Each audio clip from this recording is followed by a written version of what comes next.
Steve Gardner. On va parler de Dynastar Lounge avec une magnifique gamme sur piste, les Speed Zone 12 que j'ai adoré. Vraiment une nouvelle révolution dans la façon dont vous avez décidé de construire vos skis. Et j'en ai parlé en long, en large dans le ski test et j'aimerais attirer l'attention des gens sur le fait que les skis de femmes vont hériter de la même technologie l'année prochaine. Effectivement, pour l'année prochaine, on va introduire une nouvelle gamme pour femmes qui s'appelle Intense. Déclinaison de ce que Speed Zone est, mais dans une version beaucoup plus légère pour dames. À l'intérieur du ski, ce qu'on va retrouver, c'est un noyau, un matériel qui s'appelle du Divinycell. C'est un acrylique qui est très, très dense, mais très léger. Donc, un matériel qui va répondre au même titre qu'un noyau de bois traditionnel, mais qui va offrir un poids réduit considérablement.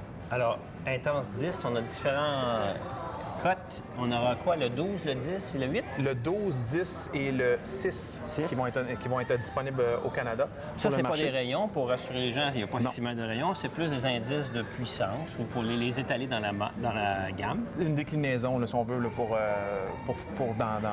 dans la façon qu'on va le catégoriser. Est-ce qu'on pourrait déjà expliquer aux gens le Power Drive, qu'en fait, ça, la nouveauté dans la construction du ski, qu'est-ce que c'est exactement?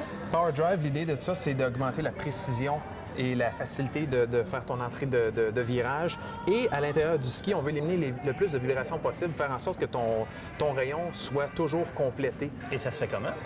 À l'intérieur, on a mis des couches d'élastomère qui va faire en sorte que ça va enlever les vibrations qu'on peut retrouver sur une piste de ski, faire en sorte que ton rayon va être beaucoup plus smooth, entre guillemets, tout le long de ton virage. Ce qui va faire que tu vas pouvoir générer beaucoup facilement de la vitesse de l'entrée jusqu'à la sortie de ton virage, en éliminant ce genre de vibrations-là. Oui, parce que quand il ne vibre pas au départ, on est capable de bien mieux le placer quand on commence à se compromettre dans le bas de la pente. Au lieu qu'il vibre, il se place, il s'installe, on a confiance et puis on peut rentrer à l'intérieur à corps. Ce qui m'amène à parler des bottes parce que chez Lounge, on avait introduit il y a quelques années la XT avec un mode marche qu'on avait vanté les qualités, en particulier pour les gens qui font aussi un peu de side country. Et là, vous arrivez avec une nouvelle botte, la Free Tour, celle-ci en version 130 de flex. XT Free Tour, pour l'année prochaine, c'est la suite logique de Lounge. Ouais. C'est une botte qui va offrir deux normes pour toutes les possibilités. C'est-à-dire que les inserts Dynafit low-tech ou le système Walk to Ride. Le système Walk to Ride qui va être offert sur le système Connect qu'on retrouve dans la gamme Speed Zone. Donc, une chaussure qui peut faire dans un système alpin et un système... Parce que j'allais dire, le principal problème des bottes de marche, c'est que souvent, si elles sont bonnes à monter, elles sont pas bonnes à descendre.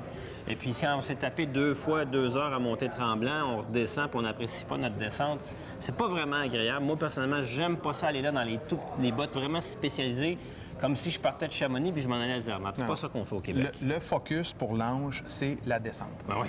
On a un produit qui est moyennement léger, quand même assez léger. On parle de 1700 grammes pour une paire de 26,5. Sauf que le focus, c'est sur ta partie que tu vas descendre. Ben oui. C'est le maximum, peu importe le type de terrain sur lequel tu vas descendre, tu vas retrouver la même qualité de descente que ta botte de ski. Et la mode marche lui permet de vraiment bien exploiter les nouvelles fixations avec les rampes et tout. J'imagine que patrouilleurs, moniteurs, parents qui sont tout le temps penchés, personnes peut-être un peu plus âgées qui commencent à trouver que monter des escaliers avec des bottes classiques, c'est un peu difficile, mais ça en mode marche, on vient d'économiser nos genoux pour un autre 5 à 10 ans de ski. Facile. Dans cette option-là, c'est une très bonne... c'est une option. Sauf qu'il faut, encore là, il faut penser que dans notre cas à nous, ça fonctionne avec des systèmes Walk to Ride et des systèmes low-tech ou type Dynafit.